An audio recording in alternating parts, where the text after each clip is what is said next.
பண ஆசை எல்லா தீமைக்கும் வேறானது. இதுக்கு எடுத்துக்காட்டு யூதாஸை நாம் பார்க்கலாம். யூதாஸ் அந்த 30 வெள்ளிக்காசுக்காக ஆசைப்பட்டு இயேசு கிறிஸ்துவை காட்டி கொடுத்தான்.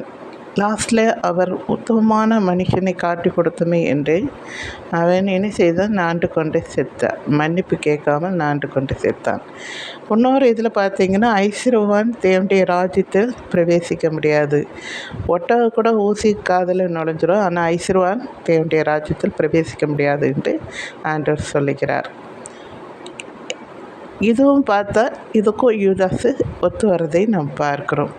பண ஆசை எந்த அளவுக்கு தேவனுடைய ராஜ்யத்தையே சுதந்திரிக்க முடியாமல் போயிடுது பார்த்தீங்களா?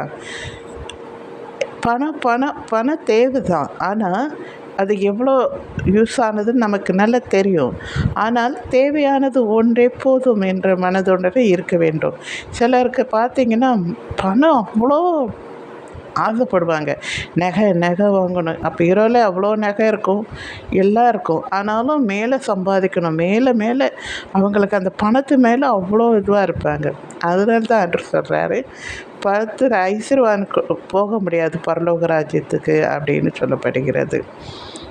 அந்த பணத்தை தரித்திரக்கு விற்று நீ ஏழைகளுக்கு கொடுத்து என்னை பின்பற்றுவான்னு சொல்லி ஆண்டவர் ஒரு மகனிடம் சொல்லுகிறார். அவன் நித்திய ஜீவனை சுதந்திரிப்பதற்கு நான் என்ன செய்ய வேண்டும் சொல்லும்போது, நீ 10 கட்டளையை கீழ்ப்படி என்று சொல்லுகிறார். அவன் எல்லாவற்றையும் நான் சிறு வயசுலேருந்தே செய்கிறேன் என்று அவன் மிகுந்த ஆஸ்தியுடையவனாக இருந்ததுனால ஆண்டவர் அதை நீ விற்று அது தரித்திரக்கு கொடு அப்படின்னா அதை அவனால் ஒத்துக்கொள்ள முடியல.